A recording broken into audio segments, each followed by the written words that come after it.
Hello everyone, welcome back to Rolling Solo. My name is Adam Smith, and today I'm excited to be revisiting a game I've covered in a showcase here on the channel. That is Star Wars Outer Rim. This is the Unfinished Business expansion, and inside of this video, I'm going to show you everything that comes inside this expansion. I'll let you know why I'm excited about it, because, well, I enjoy Outer Rim Solo quite a bit, that original experience, but there were a couple things that bothered me, and it was really around the quantity of cards and specific decks that you would run through quite quickly and wish for more. Well, this expansion not only aims to add more to those decks, but also a number of other things into the fray that we're going to get into when we flip this box over and check out the back of the box. So without further ado, let's do just that and find out what the Outer Rim Unfinished Business expansion has for us. This is just business, and once I get my money, we can go back to being friends, Hondo says. You've made a name for yourself in the Outer Rim, but there is still unfinished business. Hyperlanes through the core worlds hold the promise of untapped opportunities.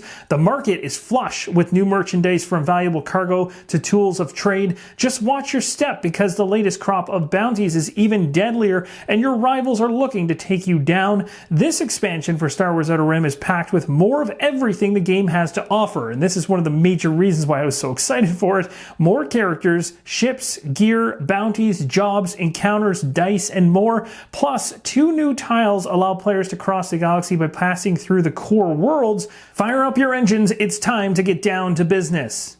When you first open up the box, you're going to be greeted with a booklet which goes over the expansion, has an overview on the front, components listed out. We're going to see all these components up close. I'll take you through the rest of this booklet right now.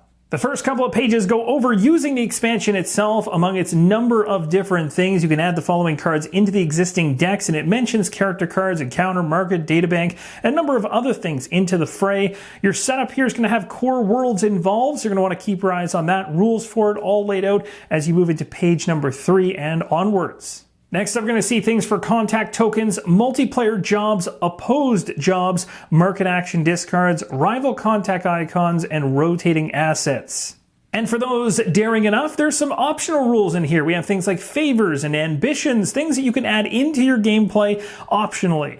As a solo gamer, these are the pages you're going to want to focus on. The single player rules here talk more about setup, preparing the AI deck, core worlds, discarding from the market, cargo with a patrol destination, rotating cargo, revealing contact icons, contacts for player characters, favors, ambitions, all laid out. So there's little notes specific to solo play. Definitely take a look, pause the screen, check them out. You got the bounty hunter AI opponents over here on the right hand side, and it moves more into those hunting of bounties, an example of it on the right. And that's going to continue onwards into page 10 and 11 as we reach the back of the booklet. It is worth noting that inside this book, it mentions you can use multiple AI opponents. So if you're playing this thing in a single player capacity like I will be, and I'm likely sure you will be as well, this is how you're going to be able to pull in more AI opponents into the fray, giving you an even deeper, more immersive experience as a solo player. And last but certainly not least, we have the expansion clarifications on the back. We have credits laid out, and that's going to do it for the booklet. Let's head back inside the box and check out the components up close.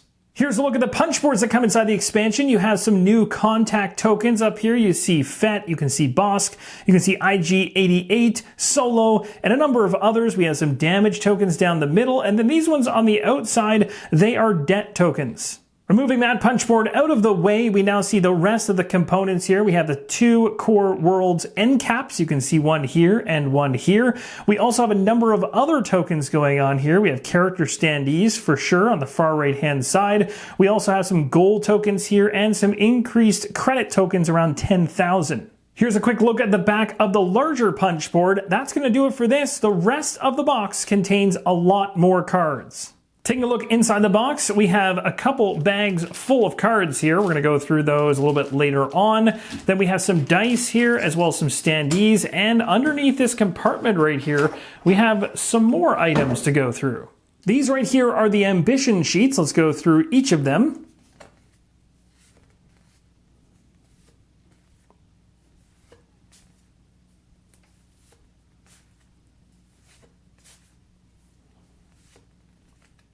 And next up, of course, we have some new ships to check out. We'll show you both sides. These are double-sided and the artwork on them.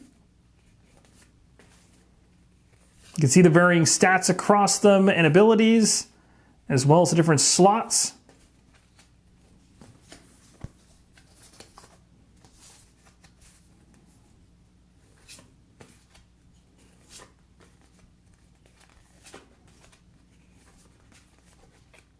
Here's a look at the standees, as well as 3 dice that come inside the expansion. And now let's check out this gigantic pile of cards along with another pile of them right after it.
And that, my friends, is going to wrap up the unboxing video for Unfinished Business, a Star Wars Outer Rim expansion, the very first one to this Outer Rim experience. If you want to see the game in action, I've got you covered there, as I mentioned earlier in the video. Go check it out right now if you want to see if this game is for you. This expansion, based on what I've read in the booklet and what I've seen come out of the box components-wise, does aim to quell all those things, especially things that I pinpointed that I was not too happy about in terms of some shallow decks out there, and adding a couple extra layers that I like to see, plus a focus on the solo side of the game here in terms of adding additional AI enemies into the fray, which sounds extremely cool. So looking to add this into the experience and see what it really adds to the experience overall. I was very, very pleased with Fallout Atomic Bonds when they brought that out, which had a nice boost for solo players as well. So I like what they've been doing lately in terms of making the core game experiences for Fantasy Flight games a little bit better out of these expansions, and I've really appreciated that. So glad to see them revisiting Outer Rim and not leaving it hanging, because it was a unique and very fun experience, and now it likely just got quite a bit better. Thank you guys so much for watching, and as always, keep on rolling solo.